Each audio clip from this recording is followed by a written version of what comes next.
up in the tuk-tuk to Medinet Habu Temple. I am with my friend Jessica. Hello! Come along on our adventure with us. I am the wider world traveller, a plus-sized Australian who has lived and travelled abroad for the last 13 years. Let me bring you along on my adventures and maybe inspire you to go on some of your own.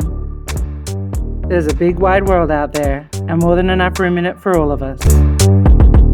We're at the Antiquities ticket office on the West Bank. Here they sell tickets for a few of the smaller sites, the less visited sites here on the West Bank. The tickets are fairly inexpensive and the process of buying them here is very simple. You can see there's no lines or anything here. For the big tour groups, those that visit these smaller sites, their tour guides usually come and grab the tickets first. The tickets aren't dated at this time, so you can get them in advance. Perfect. Shukran.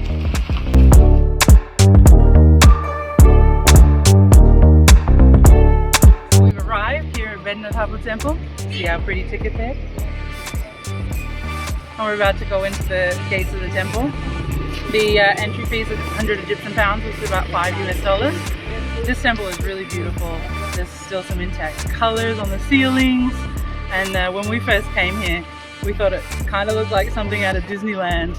It's all real, it's all original, but it looks like it must have been created in the modern world because it's so intact and so beautiful.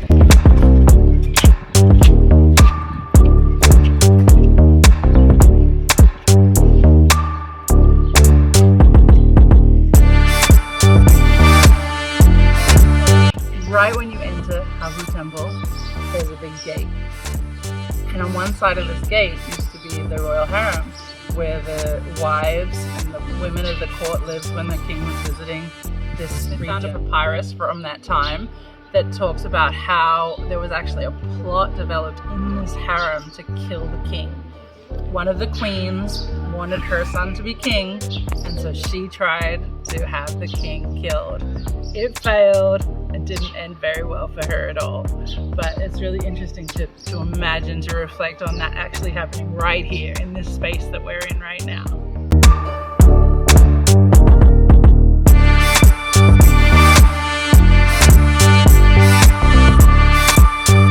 These two structures were here first. Yeah, come on, let's go read this one.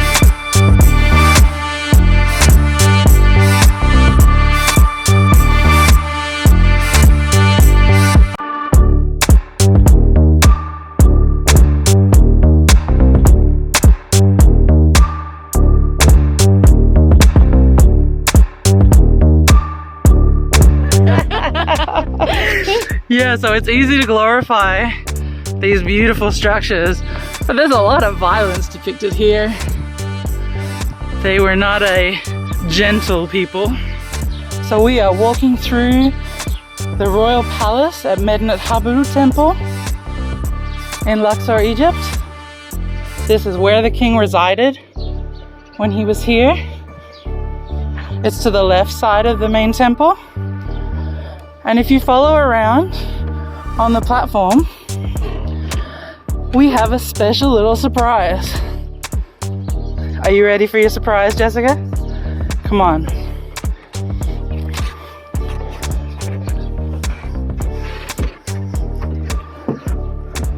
So I'm not going to tell you what it is.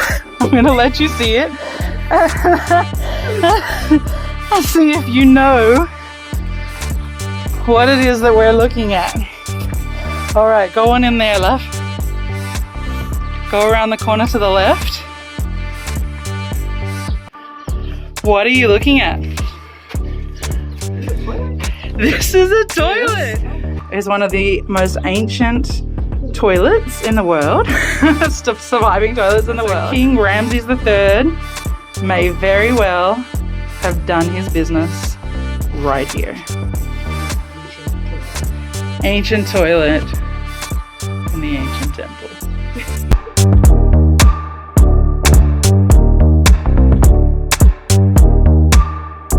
We're walking through the palace. A lot of the tour groups don't come over to this side, but it's quite interesting, if for nothing more than that toilet. But it also gives a pretty good view of the outside of the temple. where you can see the king beheading people. And you know, showing other feats of strength and prowess. I wonder how much damage the pigeons do. You know, that's a really good question, actually. Yeah, I really don't know the answer. They're really allowed him. So this is the house of Butahamun? I'm gonna guess Butahamun. But you can see here this house. It has these grand columns, but it doesn't look like it has a lot of living space. So I wonder whether maybe it had a second floor that had more living space, or whether there were like side rooms that don't survive, because it doesn't look like there's a lot of room to sit or sleep or cook. Would he really be sitting, or you know what I mean? Like, would he really be spending much time here? Because as a scribe, I feel like he'd be working. 2, if these are storage areas, I'm sure they would all eat together or in a hall. Good point. Maybe it was all communal meals when you lived in a complex like this. So I would believe this was only living quarters, maybe scribe quarters. Sure. And the bathrooms apparently got one. You think the king shared his bathroom?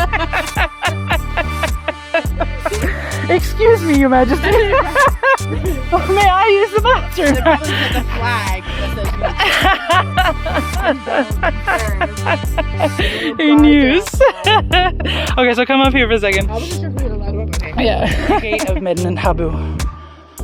So this guarded the entrance to the desert and the necropolis. So all up in there, the tombs and everything. The Valley of the Queens is like not far back from here. Okay. Oh, and this is the temple of Rameses III. And when we went to the Valley of the Queens, that's whose tombs we saw were the princes, the sons of Rameses III.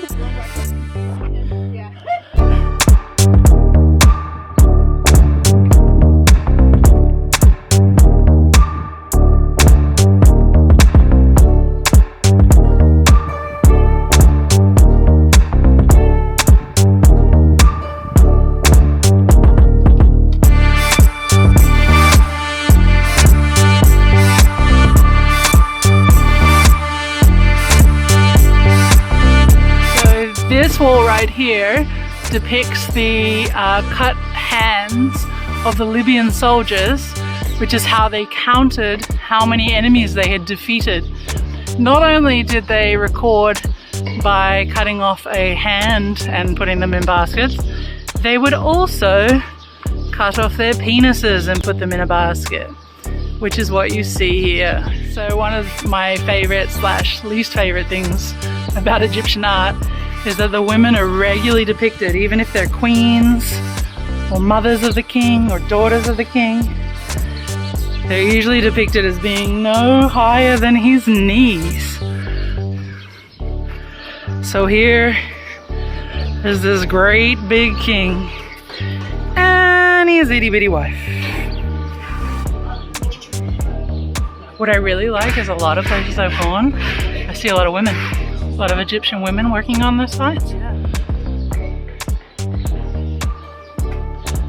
Sabah al-khair.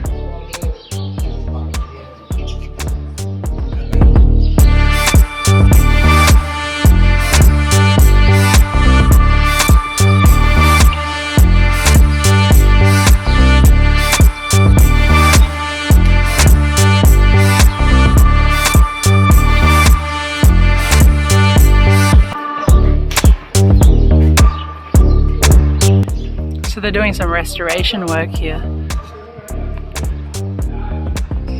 You can see there's quite a few people in all this scaffolding in different areas of the temple. I imagine it's an ongoing project to maintain all of these amazing temples.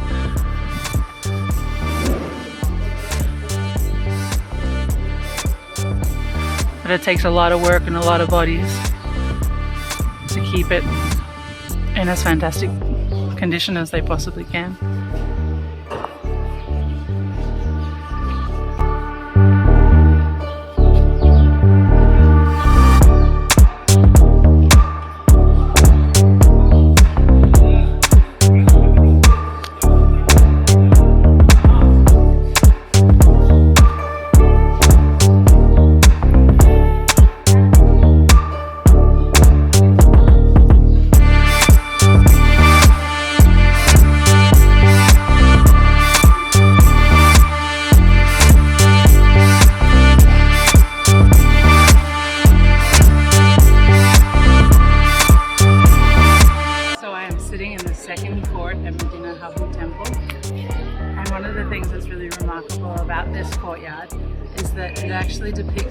scenes from a festival. So it's quite beautiful, where the rest of the temple is more warlike. There's a lot of depictions of the king slaying enemies. This courtyard has less of that, and there's more depictions of the gods, depictions of the king with the gods, and depictions of the festival itself. So archaeologists were able to see how the festival was conducted from the artwork within this courtyard.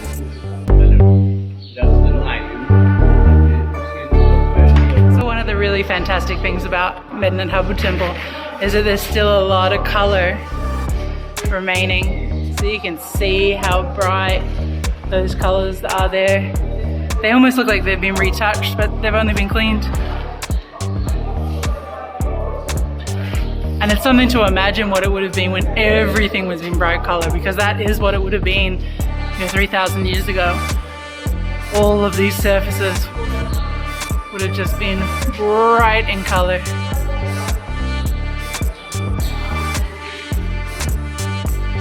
And you can see the depictions of the gods there, up on all the pillars.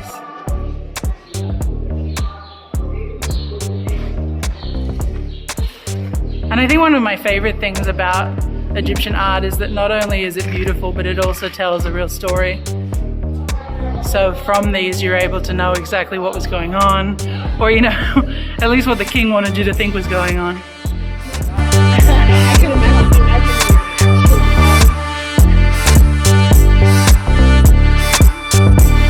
So we're in the Apostle Hall, and here the columns are all lobbed off.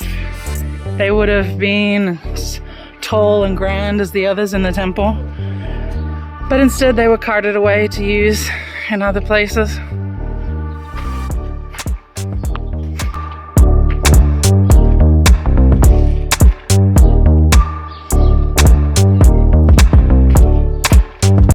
This area of the temple isn't nearly as intact as the first and second courts. There are some exceptions. You can see here that these vultures with the roof is still intact have retained their color, and they're just beautiful.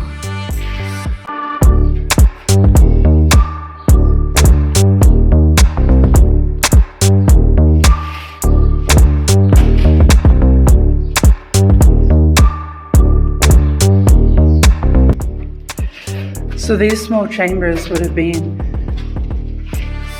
areas where only the royal family and the high priest would have been allowed to enter, where the offerings were made to the gods. It would have been quite dark, with only little shafts of sunlight.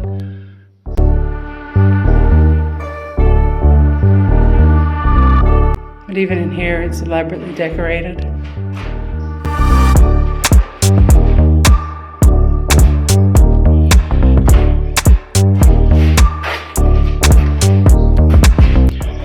So we're in the courtyard.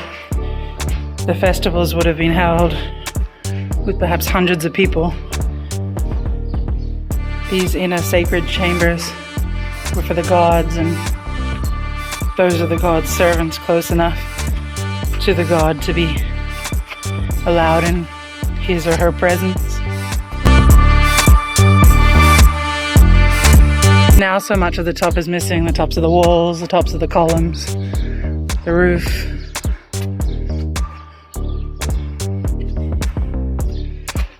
But there are still these little chambers off to the side. What'd you find? Just, I really like the visual tour that way, because I had those layers, so you uncover the layers.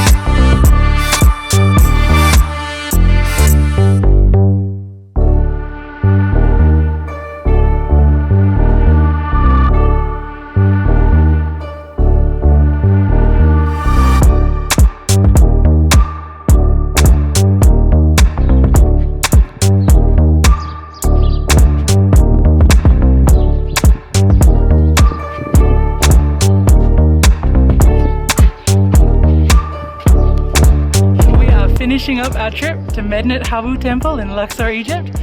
Jessica, what did you think? I think this is definitely one of our top faves for sure. Absolutely. I've been here a few times and every time I see something else that I absolutely love. It is beautiful, don't miss it. Try and miss the crowds, but don't miss the temple. Yeah.